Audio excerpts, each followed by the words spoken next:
Saúde, estamos de volta. Agora a gente fala sobre as alternativas dos tratamentos de reabilitação oral, os avanços da medicina nesse setor e também a gente vai entender melhor como acontece todo esse processo de reabilitação, quando ele é necessário, como a gente fortalece os ossos da nossa face e qual a relação disso com a nossa saúde de mastigação, tem relação com todo o funcionamento do organismo. Para falar sobre isso, a gente tem aqui o dentista que é especializado em periodontia e pesquisador dessa área, o doutor Renato Rezende. Alegria de receber aqui, doutor. Como é que vai? Tudo bem? Muito obrigado, Fernando. Doutor Renato é aquele profissional que quando ele trabalha, todo mundo fica de boca aberta. Impressionante, doutor. E a gente vai falar sobre esse assunto que tem muita ligação com a qualidade de vida das pessoas. Com certeza. Um paciente que precisa de um tratamento desse, ele chegou numa condição que nem a prótese total, a vulga dentadura, ela não fica mais na boca. Perdeu o osso. Devido à perda dos dentes há muito tempo, o osso vai reabsorvendo. Então, para reabilitar esse paciente, você tem alguns caminhos. Você tem um caminho de fazer enxertos ósseos, mas isso demanda muito tempo e há muitas intercorrências, pode haver problemas, perda do enxerto ósseo, custo elevadíssimo, internação hospitalar, anestesista, um ortopedista, e depois de tudo pode dar errado. Então, essa técnica... É interessante, eu só queria fazer um parênteses, porque tem um estudo fantástico que mostra como é que a gente vai diminuindo o poder da mordida, da mastigação, logo a partir dos 30 e poucos anos, né? É uma curva que vai caindo ali e a caída só vai continuando. Quando a gente ultrapassa a faixa dos 50 e a gente está falando de longevidade, a gente sempre fala sobre isso aqui, viver 100 anos é uma realidade muito mais palpável do que a gente possa imaginar. A gente tem que falar na qualidade da nossa mastigação, porque isso tem a ver com nutrição, isso tem a ver com o funcionamento do sistema digestório, tem a ver com tudo, né, doutor? Com tudo, com a segurança, né? Já pensou você num restaurante com uma prótese bamba, né? É complicado. Não, e o engasgo, relacionamento, o problema, né, do engasgo. No relacionamento íntimo, né, autoestima, uma mulher, um homem, né, como é que vai beijar, né, uma prótese bamba. Então esses pacientes chegam até nós com a estima muito lá embaixo. Então, quando eles veem que há uma perspectiva de, em vez de 36 meses, 24 meses, em uma semana, resolver o problema dele, é maravilhoso. Olha que interessante. Então, a gente vai ver aqui esse trabalho. O doutor tem aqui umas... Um protótipo, um protótipo de uma região, eu vou mostrar aqui. Essa é uma região, é aqui, né? Assim, a maxila. A maxila. Essa face aqui, ó, as maçãs do rosto. Aqui, a gente está vendo... Aponta aqui para mim onde é o globo ocular, doutor. O globo ocular é aqui. O globo ocular é aqui. É a cavidade nasal. Aqui. E aqui é a maçã do rosto. E aqui embaixo o céu da boca. Isso, é o palato? Isso, o palato. O palato. Você vê que esse paciente aqui é um caso de um paciente real. Vamos operar esse paciente amanhã. Ele foi perdendo osso nessa região, olha só. Já está quase dentro da cavidade nasal, não tem nada de osso aqui. Como reabilitar esse paciente? O que seria normal aqui? Teria muito mais osso aqui? Teria aí uns 13 milímetros, aqui tem uns 2 a 3. E essa constituição aqui óssea é perceptível fisicamente olhando para o paciente? Sim, sim, sim. Quando o paciente perde osso nessa região, essa região da face vai cair, vai perder sustentação.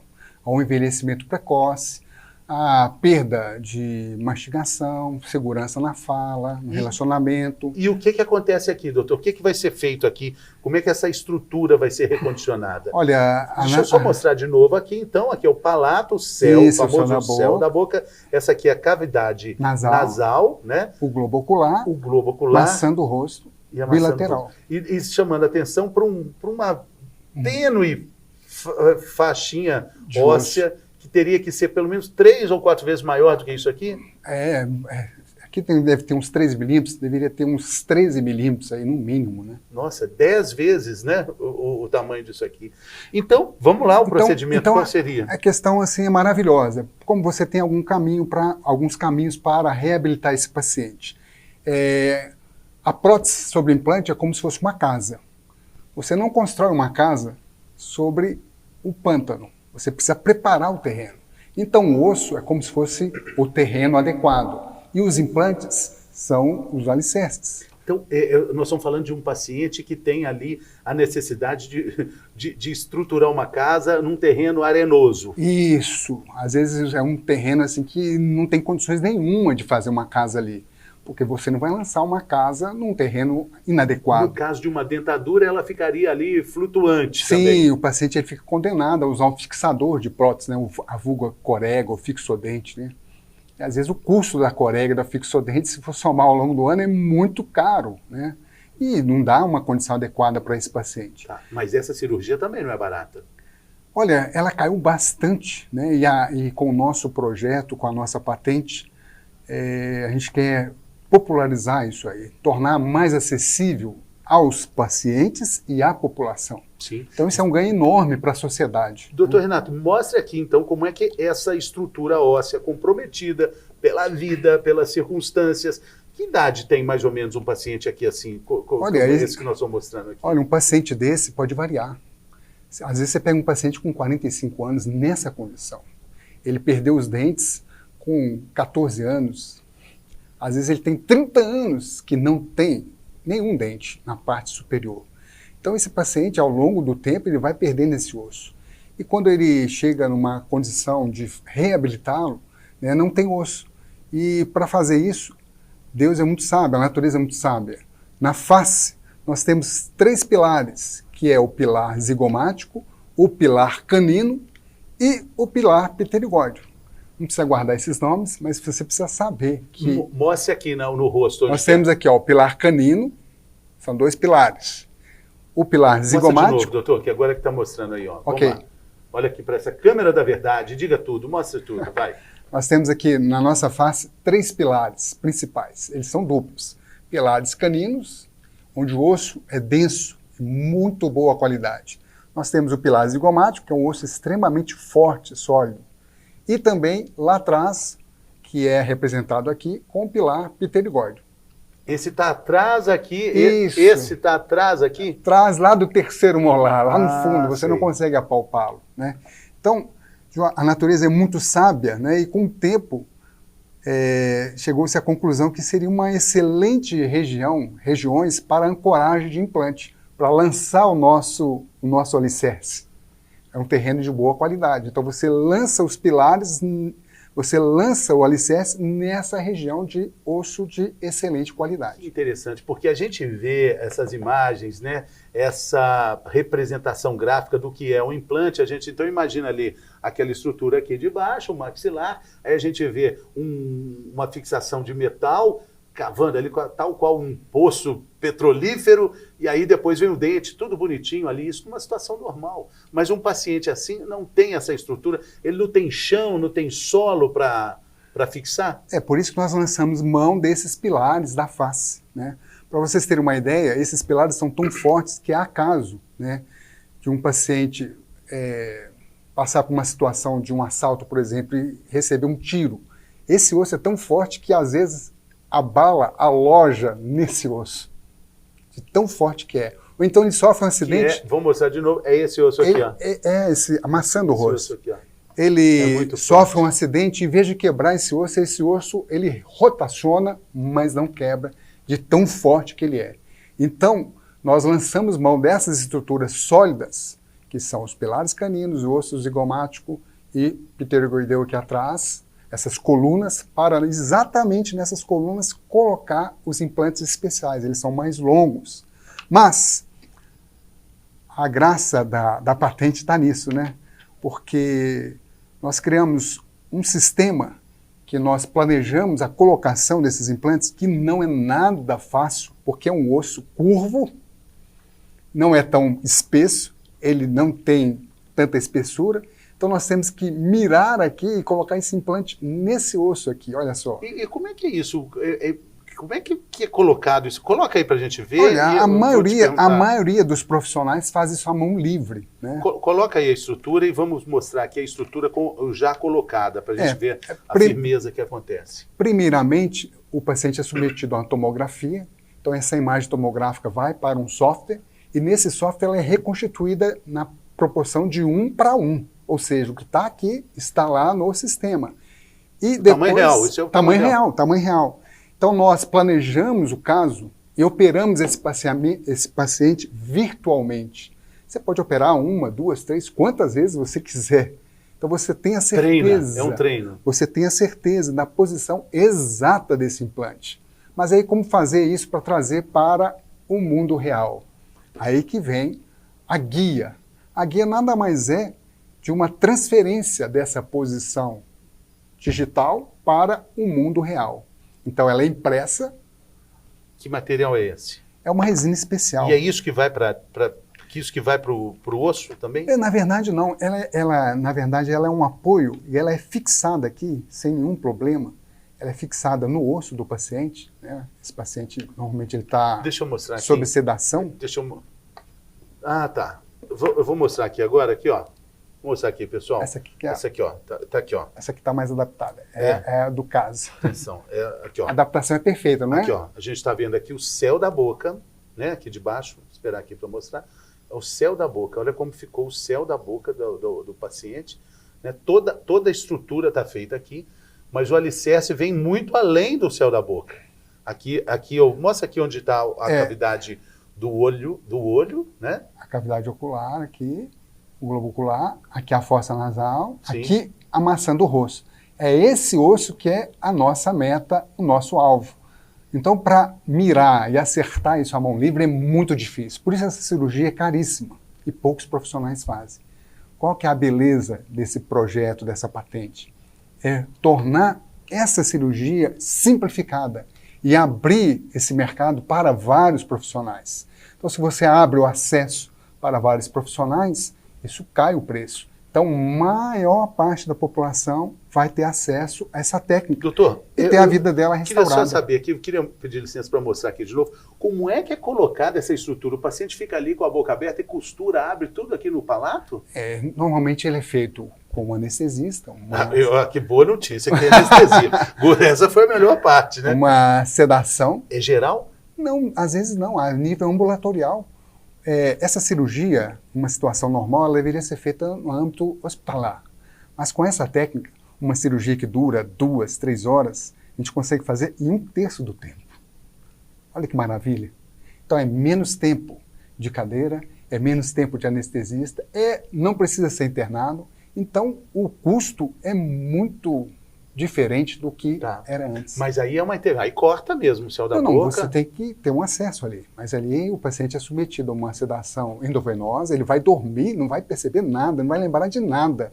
Se ele é atleticano, ele vira cruzeirense, ele não sabe. Não. Pode ser o contrário. Pode ser o contrário também. Não, tá certo, é isso mesmo. Se é atleticano, vira cruzeiro. Mas cruzeirense não vira atleticano. Isso aí. Então, uma vez exposto à estrutura óssea, essa estrutura, ela transfere do planejamento digital para o mundo real. Sei. Então ela é colocada aqui, olha para você ver a estabilidade. É maravilhoso. É estável. E a recuperação? É estável. Olha, como o tempo é 1/3 do tempo, a recuperação é muito melhor. O pós-operatório é muito mais confortável. Agora, isso aqui é só a estrutura para fazer o implante. Aí depois o implante é outra história, né? Nós colocamos os implantes aqui, né, em 1/3 do tempo, numa posição ideal, né?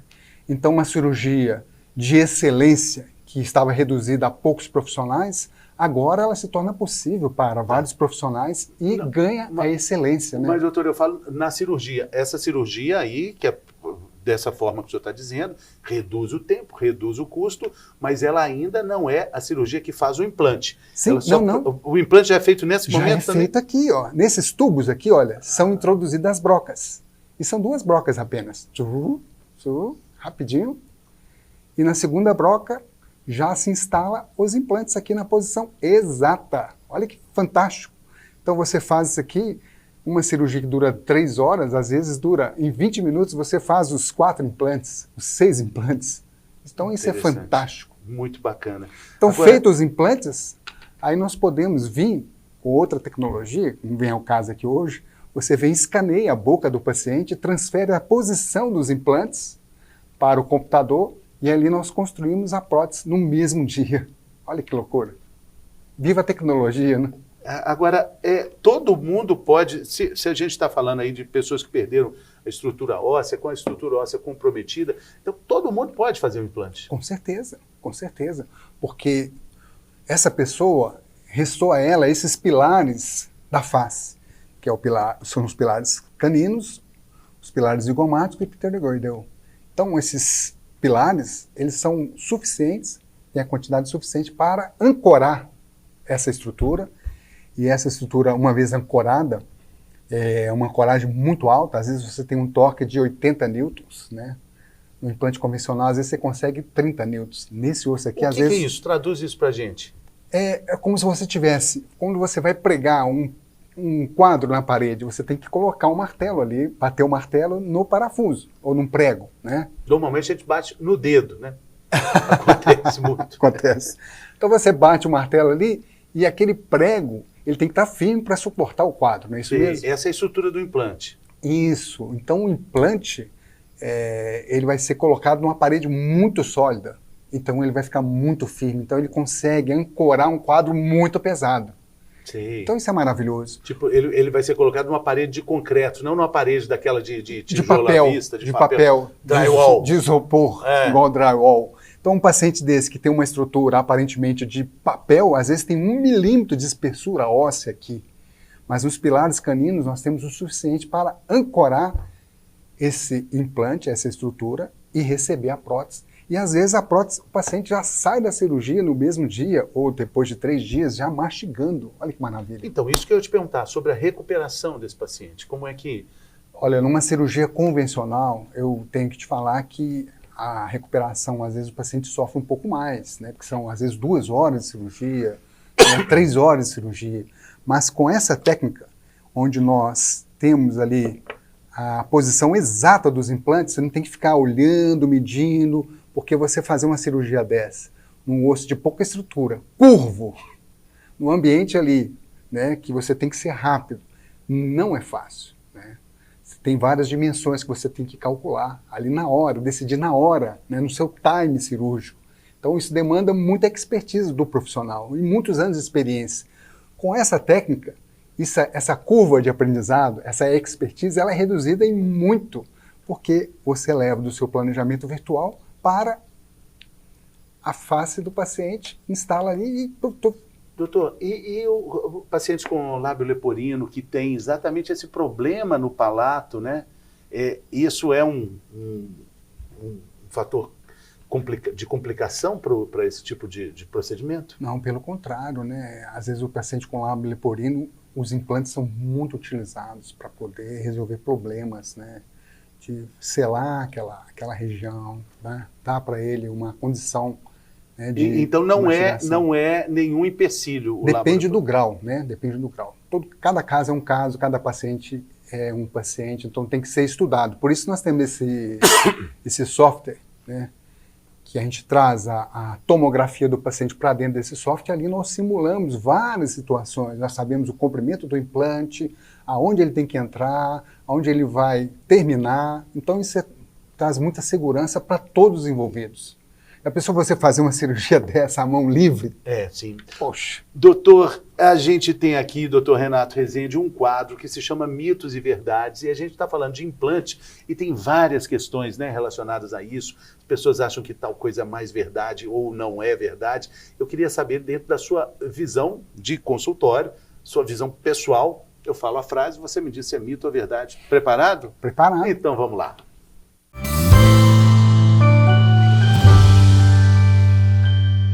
Mitos e verdades com o Dr. Renato Rezende, dentista especializado em periodontia, pesquisador entusiasta desse assunto, e está aqui conosco para falar sobre o que é mito ou verdade quando a gente fala sobre implante. Primeira frase é essa, doutor. Eu falo a frase, o senhor me diz, não, nada a ver, tudo a ver, ou mais ou menos, tá bom? Só idosos fazem implantes. Isso é mito ou é verdade, doutor Renato? É mentira. Não é verdade. Não é verdade. A partir de completar a fase de crescimento, né, entrar na fase adulta, né, que é em torno de 21, 22 anos, se o paciente necessitar de uma reabilitação com implantes, já está aberto para ele. Às vezes uma perda, um acidente, um tiro, alguma coisa assim, né? Sim. Acontece. Acidente de carro, de moto, Sim. de bicicleta, caseiro, acidente caseiro, um tombo na cozinha. Com certeza, acontece. No banheiro. Acontece. A outra questão é essa, o organismo pode rejeitar o implante. Isso é mito ou isso é verdade? É mito, não é verdade. O implante ele é feito de um material biocompatível. Então, quando ele é introduzido no osso, o organismo entende ele como próprio e ocorre uma osseointegração. É como se o osso abraçasse o implante e falasse, você me pertence. Então, isso é maravilhoso. E, invariavelmente isso acontece? Sim, sim, sim. Por que acontece, às vezes, a perda do implante? São fatores que não são esses. Uma infecção, né? Uma carga excessiva, uma prótese mal Mas não é rejeição. Não é rejeição. Não é rejeição. É uma coisa mais na questão de ou uma infecção que contaminou aquela superfície. Então, o organismo, uma vez que vê que aquela superfície está contaminada, ele fala, opa, esse aí não é próprio. Então, ocorre um processo de inflamação, de infecção e aquilo ali, aquele corpo estranho, né? Bom. Qualquer pessoa, doutor Renato, qualquer pessoa pode fazer implantes dentários. Mito ou verdade? Sim, a princípio sim, né? Outra questão é essa. O fumante não pode fazer implantes. É mito ou verdade? Olha, nós recomendamos, né, e até mesmo documentamos e aconselhamos que quando um paciente que é fumante, e ele, com certeza, ele tem perdas ósseas grandes e uma cicatrização péssima, isso, porque o fumo, ele provoca uma vasoconstrição periférica, olha só. E, através dos vasos, leva a defesa do organismo.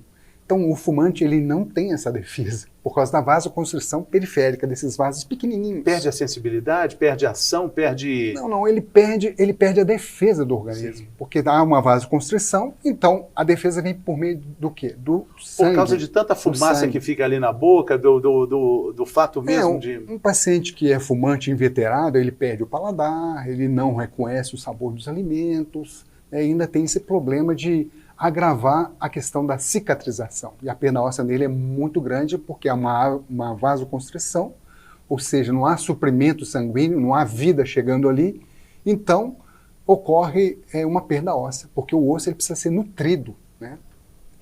E a outra questão é essa, os diabéticos e cardíacos precisam ter cuidado ao fazer o implante. É mito ou verdade? Na verdade, todos os pacientes que submetem uma técnica como essa, ele passa por uma bateria de exames, né? Não são exames de outro mundo, são exames laboratoriais normais e passa por uma avaliação de um médico cardiologista. Então, a partir daí que nós vemos que os parâmetros estão dentro de uma certa normalidade, né? Está controlado, o paciente está diabético, ele está sob controle, então ele pode ser submetido a essa técnica. Mesmo sendo cardíaco ou diabético. Aumenta o risco, então esse paciente vai ter que ser monitorado melhor e a equipe vai ter que decidir se vale a pena fazer naquele momento ou então estabilizar esse paciente melhor para diminuir os riscos. E o senhor tem ali, durante essa cirurgia, o acompanhamento de um anestesista ou de algum... Sim, os pacientes são monitorados, além desses exames prévios, né, com cardiologista, exames laboratoriais. Nós discutimos a equipe. Pressão arterial é controlada? Tudo monitorado. Ele é totalmente monitorado em tempo real durante a cirurgia e acompanhado por um médico anestesiologista. Tá bom. Doutor Renato, muito obrigado pela participação aqui, pela generosidade, pela riqueza aí das informações. Boa sorte aí na jornada. Muito obrigado. Valeu. E felicidade a todos. Isso. Obrigado também pela sua companhia. Lembrando que você pode compartilhar esse conteúdo com pessoas que você sabe que vão se beneficiar com tanta informação útil que foi dada aqui no programa de hoje. Então, nossas redes sociais estão aí, você pode ver quantas vezes quiser, o programa está lá no YouTube, você pode acessar e também curtir, dar a sua opinião. A gente fica por aqui, até a próxima.